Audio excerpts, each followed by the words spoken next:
The alarm buzzed loudly, piercing through the silence of the small apartment in New York City.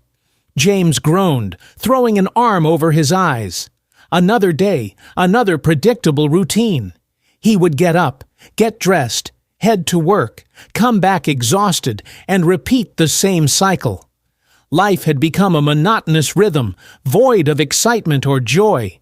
He had long forgotten what it felt like to wake up with a sense of purpose. As he dragged himself out of bed, James glanced at his phone. A single message blinked on the screen. It was from his grandmother, the one person who always seemed to see the brighter side of things. "Good morning, James. Remember, every day is a gift.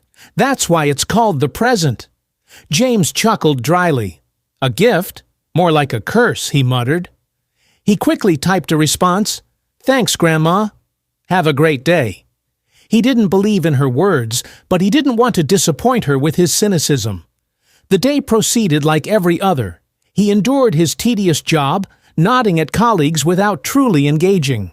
During his lunch break, he scrolled through social media, envying those who seemed to be living their best lives. Was he missing something?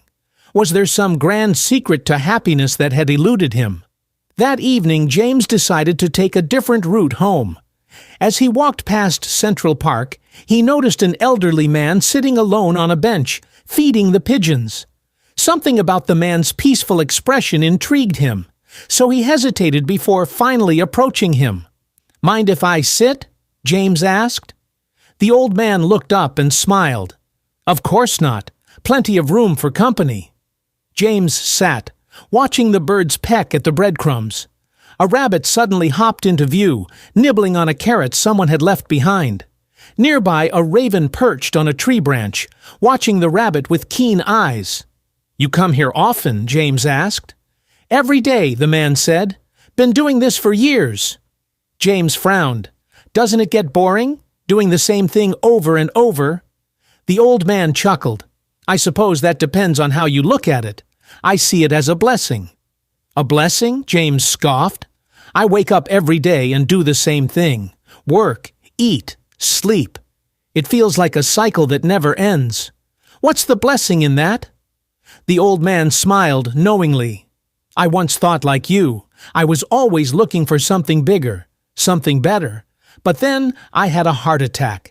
Spent months in the hospital, wondering if I'd ever have another chance to sit under the sun, to feel the breeze, to even taste food properly. That's when I realized I had been blind to the gifts life was offering me every single day." James listened intently, feeling a strange sense of guilt creeping into his chest. He had taken everything for granted: his health, his job, even the simple ability to walk and breathe without pain. "The secret to happiness, young man, isn't in seeking something grand," the old man continued. "It's in cherishing what you already have. Each morning you wake up is a chance to experience something new, to make a difference, to find joy in the little things. That's why it's called the present. It's a gift." James felt a lump in his throat. He thought of his grandmother's message that morning, words he had dismissed without a second thought. "Maybe I've been looking at life the wrong way," he murmured. The old man patted his shoulder. "It's never too late to change how you see the world." Just then the raven let out a sharp caw and swooped down towards the rabbit, hoping to steal its carrot. The rabbit, startled, hopped away quickly, carrying its prize. The old man chuckled. "See, even a rabbit values what it has. It doesn't waste time wishing for more. It just enjoys what it gets." That night, James lay in bed, staring at the ceiling. He thought about the past days, months, years. How many moments had he missed, trapped in his own discontent? How many sunsets had he ignored? How many smiles had he overlooked? He had been so focused on what was missing that he had failed to appreciate what was already there. The next morning, James woke up before his alarm. He stepped onto his small balcony, feeling the morning breeze against his skin.